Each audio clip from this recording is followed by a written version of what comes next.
A gente teve uma discussão interessante essa semana no grupo, né, lá no nosso grupo de Geografia Econômica, que era sobre a dúvida foi sobre o que diferencia um país desenvolvido de um país periférico, né? São dois conceitos diferentes, né?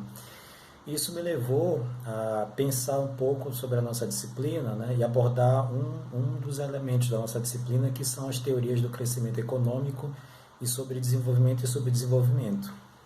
Então, para a gente entender melhor a natureza desses conceitos, né, de onde eles vêm, quando eles surgem, como eles são utilizados, enfim, o que significa cada uma dessas diferenças. Então, para começar, assim, a teorias do crescimento e para começar a entender teorias do crescimento, né? É preciso entender que o debate sobre crescimento econômico, sobre desenvolvimento econômico, né, ele é um debate relativamente recente. Ele é um debate que vem do pós-Segunda Guerra Mundial. Você tem já o final da fase imperialista, né, que perdurou ali entre o final do século XIX, né, 1875 até 1914, depois todo o período de guerras, né, a Primeira Guerra Mundial, a Depressão de 29 e a Segunda Guerra Mundial.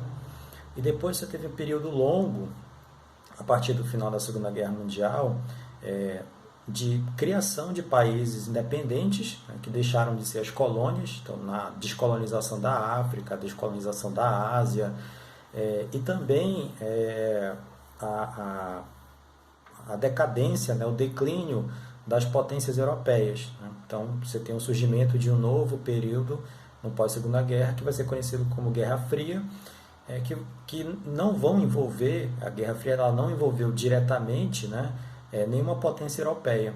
Era uma potência americana, no caso dos Estados Unidos, e uma potência do leste europeu, da Ásia, né, que era a União Soviética, do Oriente, para utilizar uma terminologia mais adequada. Então começou-se muito a discutir sobre a necessidade desses países que foram descolonizados em se desenvolver, né? E o que significava então desenvolvimento, né? O que é que significa um país se desenvolver? A primeira ideia que se teve sobre a diferenciação econômica entre os países foi a ideia dos três estados, né? Então, se vocês recordarem um pouquinho das aulas de história na Revolução Francesa, né? A França pré-revolucionária e pós-revolucionária também, ela era dividida em três estados, né? A aristocracia, a burguesia, né? A aristocracia, a burguesia e os camponeses, né? E depois um pequeno proletariado urbano ali desenvolvido.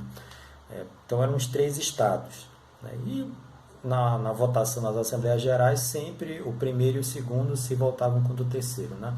Então essa ideia, que é uma ideia da história, ela foi transposta para a geografia econômica, né, no pós-Segunda Guerra Mundial, e se pensou então a diferenciação entre países a partir de três estágios de desenvolvimento, né? O primeiro estágio seriam os países desenvolvidos, capitalistas, né, que seriam os Estados Unidos, os países da Europa Ocidental, o Japão, etc., né?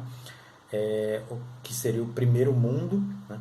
O segundo mundo, que seriam os países de economia planificada, a União Soviética e todos os países que adotaram o socialismo soviético ao longo do século XX, e o terceiro mundo, que seria um conjunto de países capitalistas pobres. Então essa foi a primeira diferença, né? Primeiro, segundo e terceiro mundo. Depois, né, quando, especialmente já nos anos 90, com o final da Guerra Fria, né, essa divisão em três mundos ela ficou assim, não tinha mais muita função, já que um dos mundos tinha desaparecido. Então, basicamente, ficou uma diferença entre primeiro e terceiro mundo, né? E desde os anos 80 já se vinha pensando uma nova terminologia um pouco mais adequada, né, para caracterizar esses países, né? Aí se pensou então em terminologias associadas ao nível de desenvolvimento. Então, países que são desenvolvidos do ponto de vista capitalista, né, das relações de produção, das forças produtivas, e países subdesenvolvidos. Né? Então, países desenvolvidos e subdesenvolvidos. Uma crítica a essa ideia, né, que perdurou por algum tempo, né, é de um economista brasileiro chamado Celso Furtado. O Celso Furtado tem um livro chamado Desenvolvimento e Subdesenvolvimento, né? O mito do desenvolvimento econômico, né? Em que ele vai mostrar que, ao contrário do que se imagina, do que se imaginava, de que o subdesenvolvimento era uma etapa para o desenvolvimento, ou seja, hoje você está aqui, né? Você é um país subdesenvolvido, e se você fizer tudo direitinho, né? As fases de crescimento econômico, você chega aqui e se torna um país desenvolvido, né? O Celso Furtado mostrou o contrário, né? Que há uma dinâmica de reposição, né, entre desenvolvimento e subdesenvolvimento. Digamos assim, são as duas faces da mesma moeda. Né? Só existe países desenvolvidos porque existem também países subdesenvolvidos. Então é impossível a superação da condição de subdesenvolvimento dentro de um modo de produção que gera a desigualdade, seja entre pessoas, entre classes ou, nesse caso, entre países. Então, desenvolvimento e subdesenvolvimento não são etapas, né? Elas são condições que se repõem no tempo. A ideia que eu considero mais adequada para a gente pensar a geografia econômica hoje, né, é uma ideia trabalhada já no final dos anos 90 por um economista italiano chamado Giovanni Arrighi. Ele escreveu um livro, eu coloquei no nosso grupo a capa desse livro, né, a referência, né, que chama As Ilusões do Desenvolvimento, em que ele vai mostrar como, na verdade, né, a gente pode considerar o mundo desde o final dos anos 90, digamos assim, 3 níveis de inserção nas economias capitalistas. A gente considera que hoje, diferente de outras épocas, né, não há mais países que não são de alguma forma inseridos no capitalismo global. Mesmo quando eles existem, eles são muito periféricos, né? Praticamente residuais. Cuba, Coreia do Norte, né? Digamos assim, não fazem muita diferença para o funcionamento do sistema global. Então, o mundo inteiro, à exceção desses pequenos países sem muita relevância econômica, né? Eles estão inseridos no modo de produção capitalista.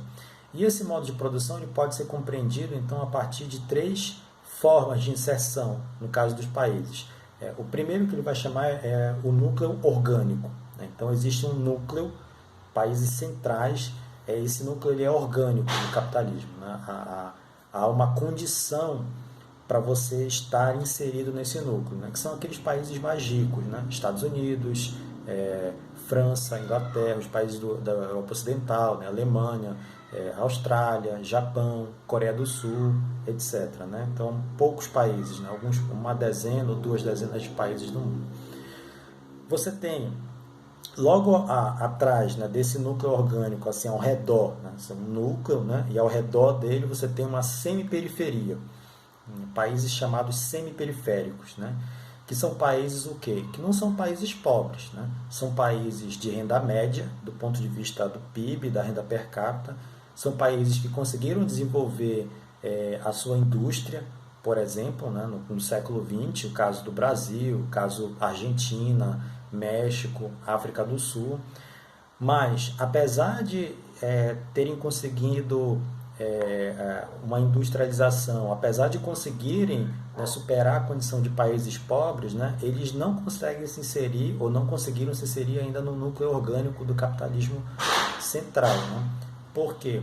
Porque nessa interpretação, né, não basta só a industrialização. Né? O que separa países do núcleo orgânico de países da semiperiferia capitalista, né, é a condição que esses países do núcleo orgânico têm de continuamente no tempo repor a sua capacidade de inovação tecnológica. Né? Então, digamos assim, não basta você dominar uma técnica num determinado tempo, uma técnica ou uma tecnologia.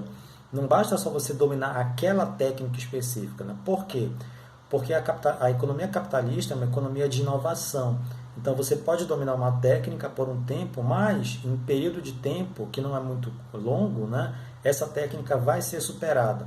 Então, na verdade, para você fazer parte do núcleo orgânico, né, você tem que ter as condições de continuamente no tempo inovar. Né? E esses países da semiperiferia não têm. E o terceiro grupo, que é um grupo de países considerados pobres, de forma geral. Então, você teria aí 3 grandes conjunto de países, né? Núcleo orgânico, né? Que nem é tão grande assim, são alguns poucos países, a semiperiferia mais alargada, né? Com países importantes, e os países pobres. E, inclusive, né, a gente vai ver que no século XX, né, a capacidade de mobilidade entre esses grupos, né, entre o país pobre se transformar numa semiperiferia, ou um país semiperiférico se transformar num país do núcleo orgânico, é muito pequena. São pouquíssimos casos que existem. Né? Então, por exemplo, você tem a Coreia do Sul, né, que era um país pobre até o final da Segunda Guerra Mundial e hoje é um país rico. Né?